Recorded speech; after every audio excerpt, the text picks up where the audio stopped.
ನಮಸ್ಕಾರ. ಮೊದಲಿಗೆ ವಿಧಾನಸಭೆ. ಮಳೆಗಾಲದ ವಿಧಾನಮಂಡಲ ಅಧಿವೇಶನದ 2ನೇ ದಿನವಾದ ಇಂದು ಬೆಳಿಗ್ಗೆ ವಿಧಾನಸಭೆ ಕಲಾಪ ಆರಂಭವಾಗುತ್ತಿದ್ದಂತೆ ಸಭಾಧ್ಯಕ್ಷ ಯುಟಿ ಖಾದರ್ ನಿನ್ನೆಯ ದಿನ ಕಲಾಪಕ್ಕೆ ಸರಿಯಾದ ಸಮಯಕ್ಕೆ ಹಾಜರಾದ ಸದಸ್ಯರ ಹೆಸರನ್ನು ಪ್ರಕಟಿಸಿದರು. ಬಳಿಕ ಪ್ರಶ್ನೋತ್ತರ ಕೈಗೆತ್ತಿಕೊಳ್ಳಲು ಮುಂದಾಗುತ್ತಿದ್ದಂತೆ ವಿರೋಧ ಪಕ್ಷದ ನಾಯಕ ಆರ್ ಅಶೋಕ ಸಚಿವರಾಗಿದ್ದ ಕೆಎನ್ ರಾಜಣ್ಣ ಪದಚ್ಯುತಿಗೆ ಸ್ಪಷ್ಟ ಕಾರಣ ನೀಡುವಂತೆ ನಿನ್ನೆಯಿಂದಲೂ ಕೇಳುತ್ತಿದ್ದೇವೆ. ಅಧಿವೇಶನ ನಡೆಯುವಾಗ ಮಹತ್ವದ ವಿಚಾರಗಳ ಬಗ್ಗೆ ಈ ಮನೆಯ ಸದಸ್ಯರು ಮಾಧ್ಯಮಗಳಿಂದ ತಿಳಿದುಕೊಳ್ಳಬೇಕೇ? ವಿಷಯ ತಿಳಿಸುವ ಜವಾಬ್ದಾರಿ ಸರ್ಕಾರಕ್ಕೆ ಇಲ್ಲವೇ ಎಂದು ಪ್ರಶ್ನಿಸಿದರು.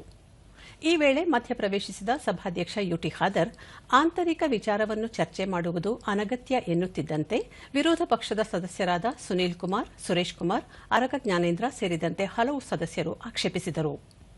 ಬಿಜೆಪಿ ರಾಜ್ಯಾಧ್ಯಕ್ಷರೂ ಆಗಿರುವ ಬಿವೈ ವಿಜಯೇಂದ್ರ ಕಾಂಗ್ರೆಸ್ ನಾಯಕ ರಾಹುಲ್ ಗಾಂಧಿ ಬೆಂಗಳೂರಿಗೆ ಬಂದು ಚುನಾವಣಾ ಆಯೋಗದ ವಿರುದ್ಧ ಪ್ರತಿಭಟನೆ ನಡೆಸಿದ್ದರೂ ಮತದಾರರ ಪಟ್ಟಿಗೆ ರಾಜ್ಯ ಸರ್ಕಾರವೇ ಕಾರಣ ಎಂದು ಕೆಎನ್ ರಾಜಣ್ಣ ಜನರಿಗೆ ಸತ್ಯ ಹೇಳಿದ್ದರು. ಅದಕ್ಕಾಗಿ ಅವರನ್ನು ಸಂಪುಟದಿಂದ ಕೈಬಿಡಲಾಗಿದೆಯೇ ಎಂದು ಪ್ರಶ್ನಿಸಿದರು. ಕಾನೂನು ಮತ್ತು ಸಂಸದೀಯ ವ್ಯವಹಾರಗಳ ಸಚಿವ ಎಚ್ಕೆ ಪಾಟೀಲ್ ಸಭಾಧ್ಯಕ್ಷರ ಸಲಹೆ ಮೇರೆಗೆ ಮಧ್ಯಪ್ರವೇಶಿಸಿ ಪ್ರಶ್ನೋತ್ತರದ ಬಳಿಕ ಸರ್ಕಾರದ ಪರವಾಗಿ ಉತ್ತರ ನೀಡಲಾಗುತ್ತದೆ ಎಂದರು. ಬಳಿಕ ಸಭಾಧ್ಯಕ್ಷರು ಪ್ರಶ್ನೋತ್ತರ ಕಲಾಪ ಕೈಗೆತ್ತಿಕೊಂಡರು.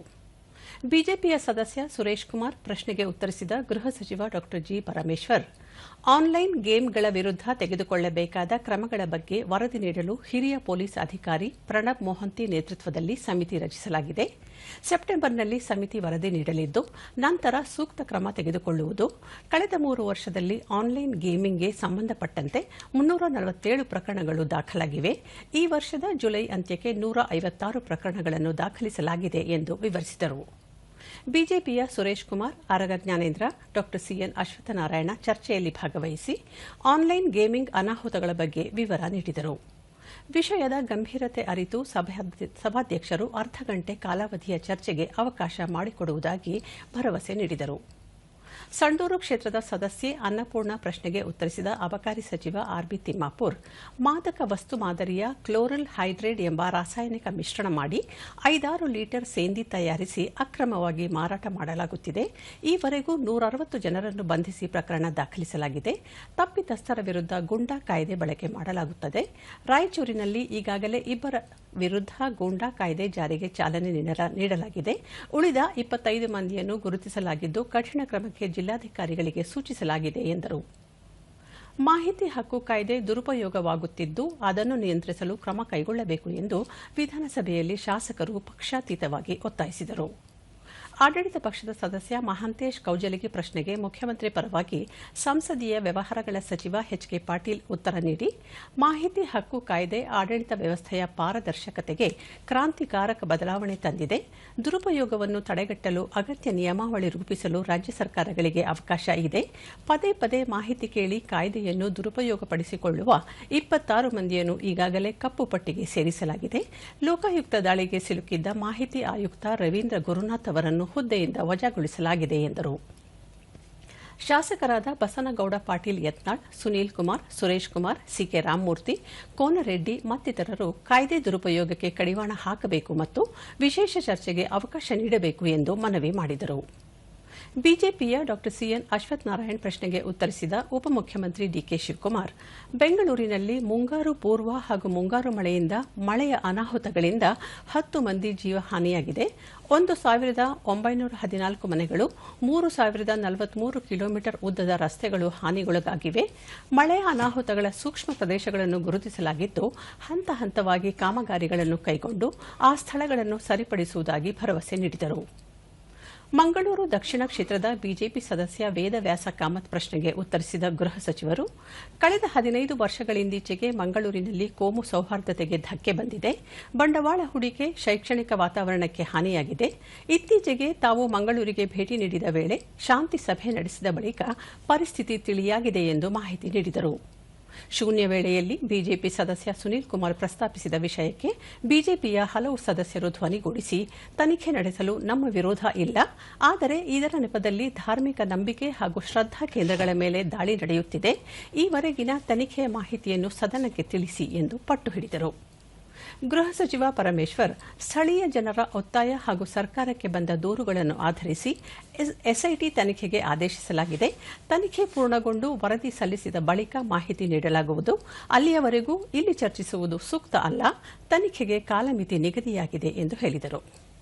ಬಳಿಕ ಸಾರ್ವಜನಿಕ ಮಹತ್ವದ ವಿಚಾರವನ್ನಾಗಿ ನಿಯಮ 69 ರಡಿ ಚಿನ್ನಸ್ವಾಮಿ ಕ್ರೀಡಾಂಗಣದ ಬಳಿ ನಡೆದ ಕಾಲ್ತುಳಿತ ಪ್ರಕರಣದ ಚರ್ಚೆಗೆ ಸಭಾಧ್ಯಕ್ಷರು ಅವಕಾಶ ಮಾಡಿಕೊಟ್ಟರು.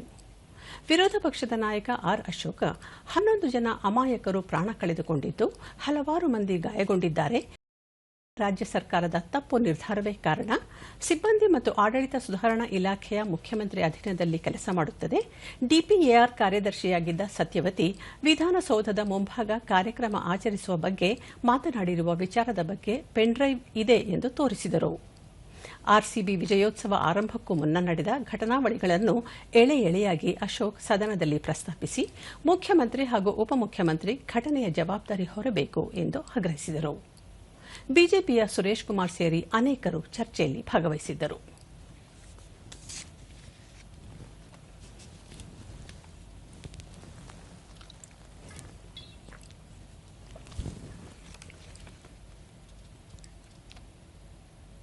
ಇನ್ನು ವಿಧಾನ ಪರಿಷತ್ ಮೇಲ್ಮನೆ ಕಲಾಪ ಬೆಳಗ್ಗೆ ಆರಂಭವಾಗುತ್ತಿದ್ದಂತೆ ಪ್ರಶ್ನೋತ್ತರ ಕಲಾಪ ಕೈಗೆತ್ತಿಕೊಳ್ಳಲು ಸಭಾಪತಿ ಬಸವರಾಜ ಹೊರಟ್ಟಿ ಮುಂದಾಗುತ್ತಿದ್ದಂತೆ ಪ್ರತಿಪಕ್ಷ ನಾಯಕ ಛಲವಾದಿ ನಾರಾಯಣಸ್ವಾಮಿ ಸಹಕಾರ ಸಚಿವರಾಗಿದ್ದ ಕೆಎನ್ ರಾಜಣ್ಣ ಅವರನ್ನು ವಜಾಗೊಳಿಸಿರುವ ರಾಜ್ಯಪಾಲರ ಪತ್ರ ಓದಲು ಮುಂದಾದರು.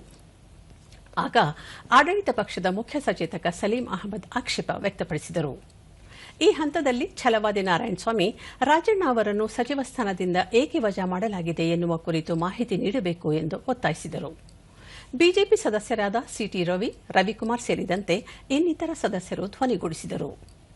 ವಿರೋಧ ಪಕ್ಷದ ಸದಸ್ಯರ ಆಗ್ರಹಕ್ಕೆ ಆಡಳಿತ ಪಕ್ಷದ ಸದಸ್ಯರು ಆಕ್ಷೇಪಿಸಿದ್ದರಿಂದ ಮಾತಿನ ಚಕಮಕಿ, ಗದ್ದಲ ನಡೆಯಿತು. ಇದರಿಂದ ಸಭಾಪತಿ ಬಸವರಾಜ ಹೊರಟ್ಟಿ ಕಲಾಪವನ್ನು ಕೆಲಕಾಲ ಮುಂದೂಡಿದರು. ಮತ್ತೆ ಸದನ ಸೇರಿದಾಗ ರಾಜಣ್ಣ ಅವರನ್ನು ವಜಾಗೊಳಿಸಿರುವ ಮಾಹಿತಿ ಮಾಧ್ಯಮಗಳಲ್ಲಿ ವರದಿಯಾಗಿದೆ. ವಜಾಗೊಳಿಸಲು ಕಾರಣವೇನು? ಭ್ರಷ್ಟಾಚಾರದಲ್ಲಿ ಅವರು ತೊಡಗಿಸಿಕೊಂಡಿದ್ದಾರೆಯೇ ಎಂದು ಛಲವಾದಿ ನಾರಾಯಣಸ್ವಾಮಿ ಪ್ರಶ್ನಿಸಿ ಈ ಸಂಬಂಧ ಮುಖ್ಯಮಂತ್ರಿಗಳಿಂದ ಉತ್ತರ ಕೊಡಿಸಬೇಕು ಎಂದು ಆಗ್ರಹಿಸಿದರು. ಸಭಾನಾಯಕರು ಸದನಕ್ಕೆ ಬಂದಿಲ್ಲ, ಬಂದ ಬಳಿಕ ಅವರಿಂದ ಉತ್ತರ ಕೊಡಿಸಲಾಗುವುದು ಎಂದು ಸಭಾಪತಿ ಬಸವರಾಜ ಹೊರಟ್ಟಿ ಭರವಸೆ ನೀಡಿ ಪ್ರಶ್ನೋತ್ತರ ಕಲಾಪವನ್ನು ಕೈಗೆತ್ತಿಕೊಂಡರು. ಸದಸ್ಯ ಸತೀಶ್ ಕುಮಾರ್ ಪ್ರಶ್ನೆಗೆ ಉತ್ತರಿಸಿದ ನಗರಾಭಿವೃದ್ಧಿ ಸಚಿವ ಭೈರತಿ ಸುರೇಶ್, ಖಾಸಗಿಯವರು ನಿರ್ಮಾಣ ಮಾಡುವ ಲೇಔಟ್ಗಳಿಗೆ ವಿದ್ಯುತ್, ನೀರು ಸೇರಿದಂತೆ ಅಗತ್ಯ ಮೂಲಭೂತ ಸೌಕರ್ಯಗಳನ್ನು ಅವರೇ ಒದಗಿಸಿಕೊಡಬೇಕು. ಸರ್ಕಾರ ಇದನ್ನು ಮಾಡಿಕೊಡುವುದಿಲ್ಲ ಎಂದು ತಿಳಿಸಿದರು. ಸದಸ್ಯೆ ಉಮಾಶ್ರೀ ಪ್ರಶ್ನೆಗೆ ಉತ್ತರಿಸಿದ ಸಚಿವ ರಹೀಂ ಖಾನ್, ಗ್ರೇಟರ್ ಬೆಂಗಳೂರು ಆಡಳಿತ ಕಾಯ್ದೆ 2024ರ ಅನ್ವಯ ಹೊರಡಿಸಲಾದ ಅಧಿಸೂಚನೆಯು ನಗರ ಸ್ಥಳೀಯ ಸಂಸ್ಥೆಗಳಿಗೆ ಅನ್ವಯಿಸುವುದಿಲ್ಲ.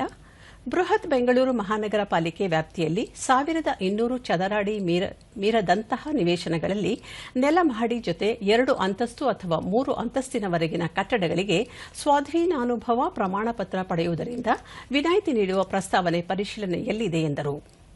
ಸದಸ್ಯ ಪಿಎಚ್ ಪೂಜಾರ್ ಪ್ರಶ್ನೆಗೆ ಉತ್ತರಿಸಿದ ತೋಟಗಾರಿಕೆ ಸಚಿವ ಎಸ್ಎಸ್ ಮಲ್ಲಿಕಾರ್ಜುನ್, ಬಾಗಲಕೋಟೆ, ಬಿಜಾಪುರ ಮತ್ತಿತರ ಕಡೆ ಬೆಳೆಯುತ್ತಿರುವ ದ್ರಾಕ್ಷಿಗೆ ತೆಂಗಿನ ಮಾದರಿಯಲ್ಲಿ ವಿಶೇಷ ಪ್ಯಾಕೇಜ್ ನೀಡಲು ಕೇಂದ್ರ ಸರ್ಕಾರಕ್ಕೆ ಮನವಿ ಮಾಡಲಾಗುವುದು.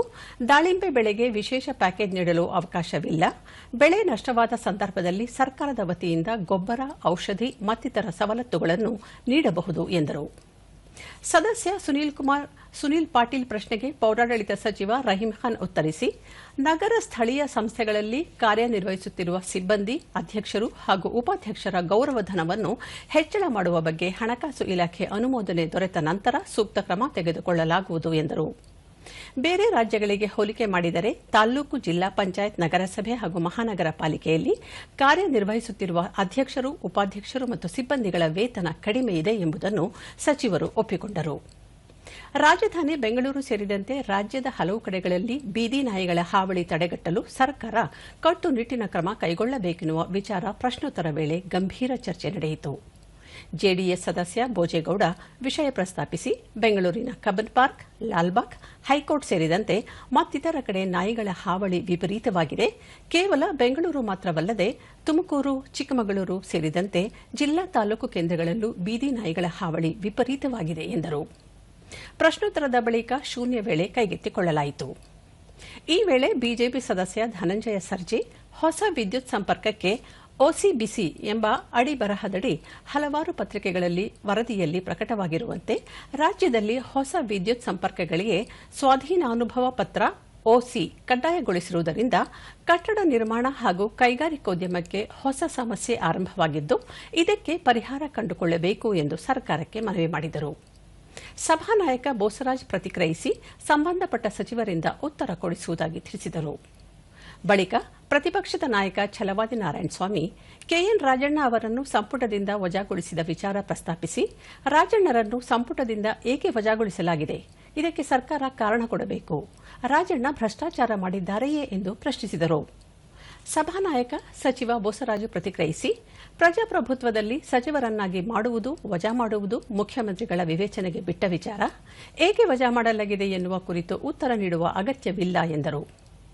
ಆಡಳಿತ ಪಕ್ಷದ ಮುಖ್ಯ ಸಚೇತಕ ಸಲೀಂ ಅಹಮದ್ ರಾಜಣ್ಣ ಅವರ ವಿಷಯದ ಕುರಿತು ಮುಖ್ಯಮಂತ್ರಿಗಳ ಪರಮಾಧಿಕಾರ, ಅದರ ಬಗ್ಗೆ ಸದನದಲ್ಲಿ ಪ್ರಸ್ತಾಪ ಬೇಡ ಎಂದಾಗ ಮತ್ತೆ ಆಡಳಿತ ಪ್ರತಿಪಕ್ಷಗಳ ಸದಸ್ಯರ ಮಧ್ಯೆ ಮಾತಿನ ಚಕಮಕಿ ಗದ್ದಲ ಉಂಟಾದಾಗ ಸದನವನ್ನು ಭೋಜನ ವಿರಾಮಕ್ಕೆ ಮುಂದೂಡಲಾಯಿತು. ಭೋಜನ ವಿರಾಮದ ಬಳಿಕ ಆರಂಭಗೊಂಡ ಕಲಾಪದಲ್ಲಿ ಸಚಿವ ಸ್ಥಾನದಿಂದ ವಜಾಗೊಂಡಿರುವ ಕೆಎನ್ ರಾಜಣ್ಣ ಅವರ ವಿಷಯ ಪ್ರಸ್ತಾಪ ಮಾಡಲಾಯಿತು. ಬಳಿಕ ಅರಣ್ಯ ಸಚಿವ ಈಶ್ವರ್ ಖಂಡ್ರೆ ಅವರು ಭೂ ಒತ್ತುವರಿ ಸಂಬಂಧ ವಿವರ ನೀಡಿ ಬೆಂಗಳೂರಿನಲ್ಲಿ 2 ವರ್ಷಗಳಿಂದ 500 ಕೋಟಿ ಮೌಲ್ಯದ ಭೂ ಒತ್ತುವರಿ ತೆರವುಗೊಳಿಸಲಾಗಿದೆ ಎಂದು ಸದನದ ಗಮನಕ್ಕೆ ತಂದರು. ಈ ವೇಳೆ ಎಚ್ ವಿಶ್ವನಾಥ್ ಇತ್ತೀಚಿನ ವರ್ಷಗಳಲ್ಲಿ ನಾಯಕನ ಬಗ್ಗೆ ಟೀಕೆ ಮಾಡಿದರೆ ಆತನ ರಾಜಕೀಯ ಜೀವನವೇ ಮುಗಿದಂತೆ ಎಂದು ತಮ್ಮದೇ ಹಿನ್ನೆಲೆ ಕುರಿತು ವಿವರಿಸಿ ತಾವು ಮಾತನಾಡುವಾಗ ಸಚಿವರೆಲ್ಲರೂ ಅಡ್ಡಿಪಡಿಸುವುದು ಸರಿಯಲ್ಲ ಎಂದರು. ಈ ಹಂತದಲ್ಲಿ ಮಧ್ಯಪ್ರವೇಶಿಸಿದ ಸಚಿವ ಎಂಬಿ ಪಾಟೀಲ್ ಸಚಿವರಾಗಿದ್ದ ಕೆಎನ್ ರಾಜಣ್ಣ ಅವರನ್ನು ವಜಾಗೊಳಿಸುವಂತೆ ಪಕ್ಷದ ಹೈಕಮಾಂಡ್ ನಾಯಕರಿಂದ ಯಾವುದೇ ಸೂಚನೆ ಬಂದಿಲ್ಲ ಎಂದು ಸಮಜಾಯಿಷಿ ನೀಡುವ ಪ್ರಯತ್ನ ಮಾಡಿದರು. ಮಧ್ಯಪ್ರವೇಶಿಸಿದ ಎಚ್ ವಿಶ್ವನಾಥ್ ತಮ್ಮ ಜೆಂಡಾ ಬದಲಾಗಿರಬಹುದು, ಆದರೆ ಅಜೆಂಡಾ ಬದಲಾಗಿಲ್ಲ, ಕಾಂಗ್ರೆಸ್ ಪಕ್ಷ ಈಗ ಸಿದ್ಧಾಂತದ ಮೇಲೆ ನಿಂತಿಲ್ಲ ಎಂದರು. ಇದಕ್ಕೆ ಕಾಂಗ್ರೆಸ್ ಸದಸ್ಯ ಪುಟ್ಟಣ್ಣ ಸೇರಿದಂತೆ ಹಲವು ಸದಸ್ಯರು ಆಕ್ಷೇಪ ವ್ಯಕ್ತಪಡಿಸಿದರು. ಈ ನಡುವೆ ವಿಶ್ವನಾಥ್ ಬಾಂಬೆ ಬಾಯ್ಸ್ ಪುಸ್ತಕ ಬರೆದಿದ್ದೇನೆ, ಆದರೆ 3 ಪಕ್ಷದ ನಾಯಕರು ಪುಸ್ತಕ ಬಿಡುಗಡೆ ಮಾಡದಂತೆ ದಂಬಾಲು ಬಿದ್ದಿದ್ದಾರೆ ಎಂದರು. ಆಗ ಸಚಿವ ಎಂಬಿ ಪಾಟೀಲ್ ಒಳ್ಳೆಯ ಪ್ರಕಾಶಕರನ್ನು ಹುಡುಕಿ ಕೊಡುತ್ತೇನೆ, ನಿಮ್ಮ ಪುಸ್ತಕ ಪ್ರಕಟಿಸಿದೆ ಎಂದರು.